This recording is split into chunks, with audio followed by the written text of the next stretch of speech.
Here at Galen Therapy Centre in January 2018, we've embarked on a really exciting collaborative study. And the collaboration has been between us at Galen and Think Thermology. Now, Think Thermology do some really high quality, high definition thermal imagery. So what we're doing is we're tracking the changes through thermal imagery of the dogs before and after treatment. Now this is really exciting, and this is a very short video just to give you all an idea of how the study was conducted.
She was intermittently lame, so she'd go weeks where she's completely sound and then for no apparent reason be lame for a good few days to a week.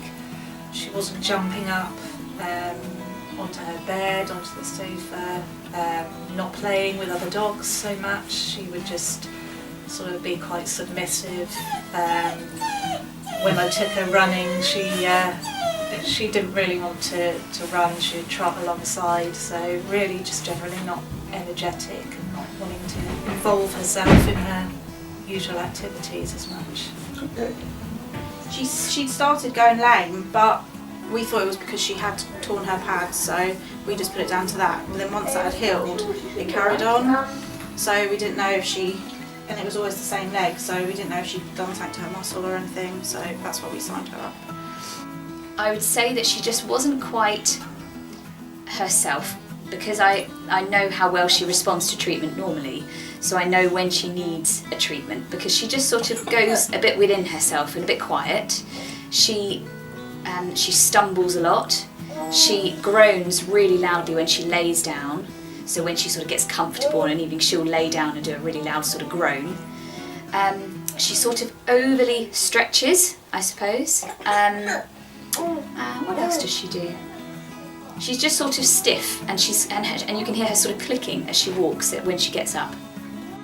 Because I did canicross with her, and sometimes when I'm running behind her I could just see that she wasn't quite right, but nothing I could put a finger on. So when I first came to Julia I said, I don't know what it is, but I just know she's not right. She's like this, it's like she's tight, and just like an overall sort of tightness and a hunching of the body.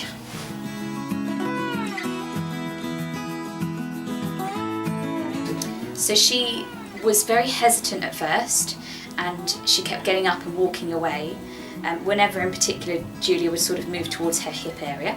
So she'd get up and walk away, and then we'd just ask her to come back and lay down again, which she would do quite happily, and Julia would sort of work her way back up to that end again. But then sort of midway through the first treatment she sort of had a bit of a breakthrough somehow, and she suddenly sort of decided, actually, this is good. I can cope with this. And you could almost see her sort of breathing through it. It was lovely. She literally went to her every time. So yeah, no, and it's really, she's surprised me how she reacted to it. The massage treatment, she sort of lay on her side on the bed. She was really relaxed, really chilled out. There were certain bits that were a bit more painful, but she seemed to enjoy it actually.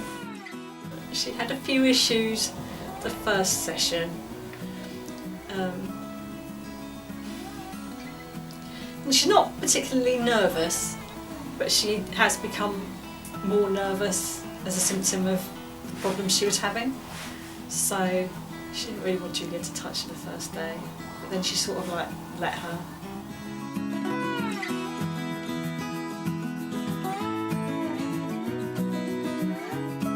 She's got more playful at home. She's got more cuddly at home, and we almost hadn't noticed that it, you know, we were putting it down to her growing up. But she started sitting on people's laps again, which she would actually like stopped pretty much, and yeah, just cuddlier. Her reaction to treatment in general is that she very much knew what was going on, but you could tell she felt in control of the situation. She knew she could get up and move if something was too painful, and so it was very much her and Julia working together, which was really lovely. She's been back to her normal self, so we're not back to running yet, but she's playing with other dogs.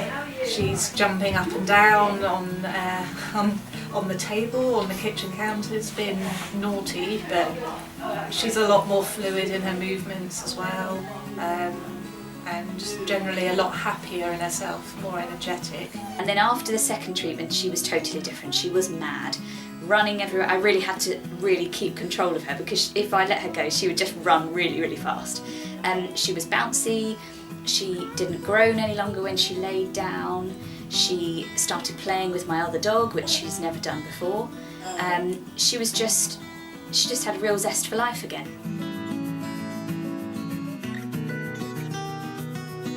I think it's been absolutely brilliant. It's been really fascinating how her particular problem sort of manifested, how it has a knock-on effect on other muscles. We found other areas, not just in the shoulder joint, which is where she was lame, and just how the therapy is done and the imaging side of things as well. It's really quite fascinating. It gives me more of an insight into how dogs work and how to prevent these sort of things in the future. Yeah, it made me think about things, and the skin rolling, like being taught how to do that too, and then obviously we can use that on our other dogs and everything. So no, it's really been really useful, and even the thermal ladies, you know, that's all quite interesting to learn about what it is and why they use it and things. So Yeah, I feel really supported. I always feel like there's someone there to ask if you're worried about something that they're doing, and you definitely get more of an insight into perhaps what's going on inside of your dog, sort of emotionally and also physically too.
and her sort of just suddenly realising that actually it might have hurt, but actually it was okay, and she sort of zoned out a little bit.